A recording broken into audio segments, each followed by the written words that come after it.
জেরে মৃত্যু প্রসেনজিৎ সরকার নামের এক যুবকের। উত্তাল ত্রিপুরা, একটাই দাবি, জাস্টিস ফর প্রসেনজিৎ। এমনটাই দাবি করছেন ত্রিপুরার বাসিন্দারা। ত্রিপুরার উত্তর জেলার ধর্মনগর মহকুমার কামেশ্বর গ্রামের বাসিন্দা প্রসেনজিৎ সরকারের অকাল ও রহস্যজনক মৃত্যু ঘিরে উত্তাল গোটা ত্রিপুরা। প্রকাশ্যে অপমান, মারধর এবং মানসিক নির্যাতনের পর এক তরুণ ডেলিভারি কর্মীর মৃত্যুকে কেন্দ্র করে রাজ্য জুড়ে এখন একটাই আওয়াজ, justice for Prosenjit Sarkar. Parcel ডেলিভারিকে কেন্দ্র করে এক যুবতী গ্রাহকের সঙ্গে তার তুচ্ছ ঝামেলা হয়।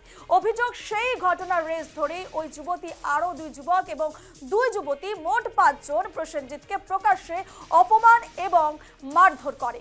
অভিযুক্তরা ব্লু ডার্ট কুরিয়ার অফিসে গিয়ে প্রসেনজিৎকে গালিগালাজ করে, শারীরিকভাবে হেনস্থা করে এবং প্রকাশ্যে কান ধরে ক্ষমা চাইতে বাধ্য করে।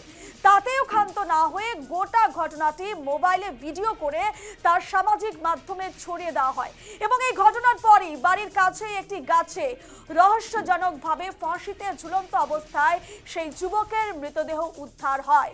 মুহূর্তেই শোক ও ক্ষোভে ফেটে পড়ে গোটা এলাকা। ব্লু ডার্ট একটা প্রাইভেট কোম্পানি, যেখানে পার্সেল ডেলিভারি করা হয়, সেখানে কর্মরত ছিল এবং তার সাথে 3 জন মহিলা আর 2 জন পুরুষ মিলে তাকে হেনস্থা করা হয়েছে, তাকে শারীরিকভাবে তাকে আহত করা হয়েছে, ইভেন তাকে কানে ধরে উঠবস করানো হয়েছে। এরকম ইনফরমেশন বা এরকম কথা আমরা শুনতে পেয়েছি। ভিডিও মাধ্যমে জিনিসগুলো প্রকাশিত হয়েছে, সমগ্র ভারতবর্ষের মানুষ এই জিনিসগুলো দেখেছে। আজকে এই ঘটনাকে জুড়ে সমগ্র ত্রিপুরা রাজ্য তথা আমাদের এই যে কামেশ্বর গ্রামের প্রত্যেকজন মানুষ শোকাহত।